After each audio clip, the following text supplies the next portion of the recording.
Welcome to In Touch Crime Beat. I'm Officer Don with Fayette Commonwealth's Attorney Ray Larson. Out of jail, okay? Don't mess up. And those are the people, those repeat offenders, the ones that go to prison. And They say we're the #1 rated radio show in the whole country. Welcome to the second part of In Touch. This is Crime Beat. I'm Officer Don with Fayette Commonwealth's Attorney Ray Larson, and I'm sure you've heard about this already. I'm sure that's going to be featured on the Today Show, on Good Morning America. I'm sure Leno will be talking about it, Letterman, because it's so important to the media in general. Victims' Rights Week starts tomorrow. You know it's going to be it's what they call Topic A, is what it will be starting Monday morning on all the major networks. They're going to drop the Kardashian. They're going to drop the guy on death row who's getting his last meal, and they're going to focus on the victims starting tomorrow in celebration of Victims' Rights Week. Do you believe that? oh, sure. Yeah. That's never going to happen unless we keep piping up about the pitiful way that victims are treated by the criminal justice system, by our legislature, and that crowd. Glad you mentioned it, because this coming Monday is our second-class citizen luncheon. It's the 7th annual second-class citizen luncheon. We've been doing this now for 7 years. We don't really believe that crime victims are second-class citizens. It's just that's the way they're treated. So we meet out the Red Mile, the Fayette County Cooperative Extension Center. Well, that's a long name. It's on Red Mile Road, and we've been doing it. We invite anybody that's listening to show up. You can get a what we call a second-class citizen type lunch. We'll give you a hot dog, some chips, an apple or a cookie, and some kind of a Kmart soft drink. That's it. It's a second-class lunch because that's the way the criminal justice system treats. Bring your own condiments, by the way. No ketchup. Bring your own what? Condiments. Okay. That's not, yeah, mayonnaise, mustard. If you want it, that's relish. Especially relish is expensive. No, we'll have mustard. We'll have We're mustard. gonna have mustard. Yeah. Cool. Okay, and one of the things we do is we pass out. We recognize what we call our zeros, and the Youthful Offender of the Year. Oh, is that a new category? Yes, it is. Yes, it Okay, well, is. explain to us what a youthful offender is. It sounds like such a nice, such a fuzzy... He's a juvenile feeling. thug. That's what he is. Okay, he's a juvenile thug that Yeah. has raped, pillaged, killed, robbed. Well, this guy, But, you know. this guy will have shot his best friend in the neck Okay. with a gun. Then we got the Father of the Year again, and that's Kenneth Kokinda. Has 3 children, owes back child support of $107,000.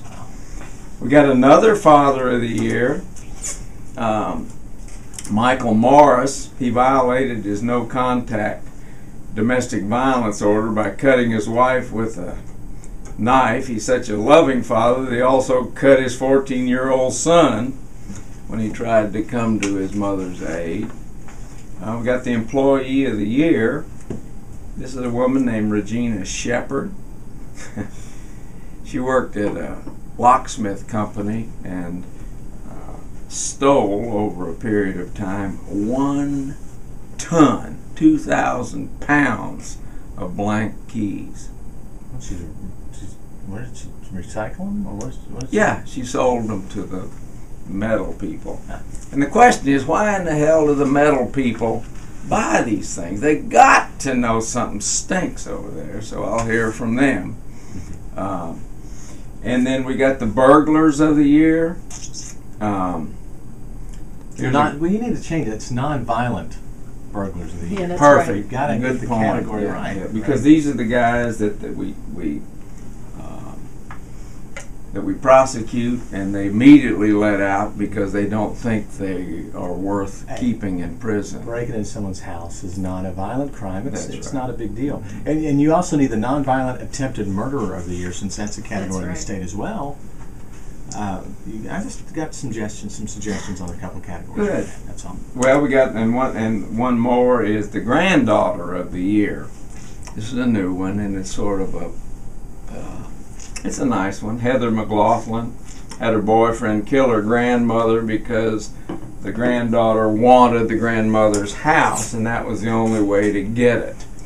So she and her boyfriend killed Grandma, and that's what happened.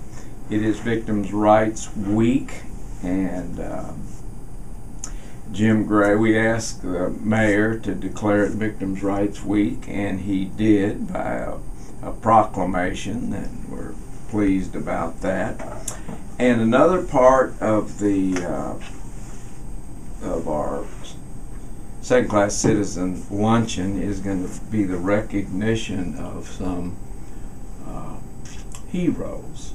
Now, our heroes are citizens that get involved, help us solve crimes. You know, so many times we hear this, I'm not going to be involved. I don't want to be involved. All I'll have to do is go to court. Well, that's right.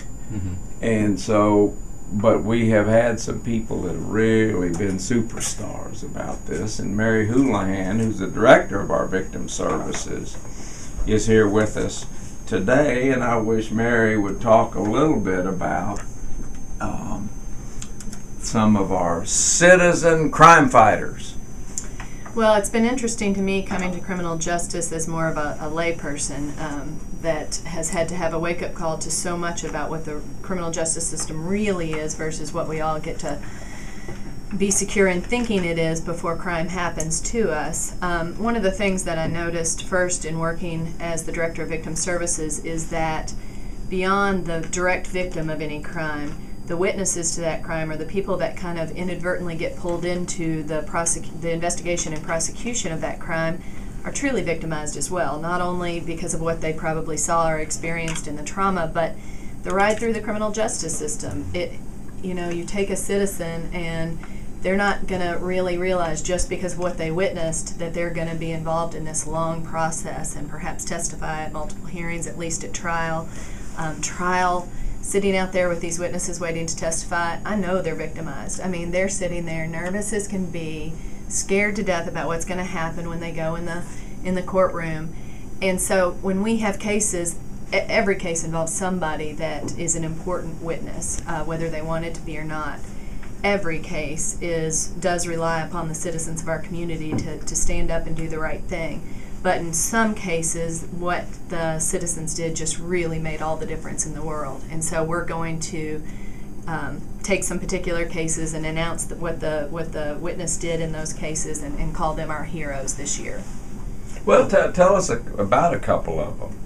Well, one in particular is the case of this elderly gentleman who was basically being ripped off by the grandson of really his best friend, who was a neighbor. And one of the only reasons this case really involved a couple of people that just did the right thing. First, when this guy that had snuck into his house and stolen a check went to cash it, the cashier at the bank thought, that isn't right. That man's been moved to a nursing home. There's no way he would have written a check for, I think it said, tree removal, and called the police. So the cashier called the police. So the cashier called the police, and don't you just love that? I mean, how much easier would it have been for her not to? It's right. You just cash the check, move on. It's not your problem. Well, and that's what a lot of people would say. Exactly. And I jump ahead. She first tried to call the person just to make sure he hadn't gotten out. Yeah. So she got involved. And she just got involved, and then she tried to hold the man, just saying, "I just need to verify something." Tried to keep the check, but then sent it back to him. Couldn't get the verification quickly enough. Anyway, he went on with his check and without the money. But later, when the police went to the scene of the victim's home, they were waiting for some patrol to respond, and the detective said a little boy came up to him and just kind of tugged him on the arm, and the detective said, "Son, go on. It's not safe here. We're doing something important. You go on." And he said, "No, I got to show you something." And he hands the detective what the detective said looked like a grocery list, eggs, milk, butter. And then he said, "No, flip it over. That's my mom's grocery list." The detective flipped it over. He had written down a description of this truck that had driven into the victim's home, a description of the man that got out, the license plate number. Turns out later I found out from from this little boy and his mom, that he had climbed a tree and was watching all of this from the top because an officer in his neighborhood had done a neighborhood watch meeting, or I don't know what exactly those are called, but had said about how important it was to watch your neighbors and see what's going on. And so the detective actually wants to ask the little boy if he could keep the note after the case was adjudicated, and wants to frame it just because it's such a great story. Tune in to the following stations to hear the full episode.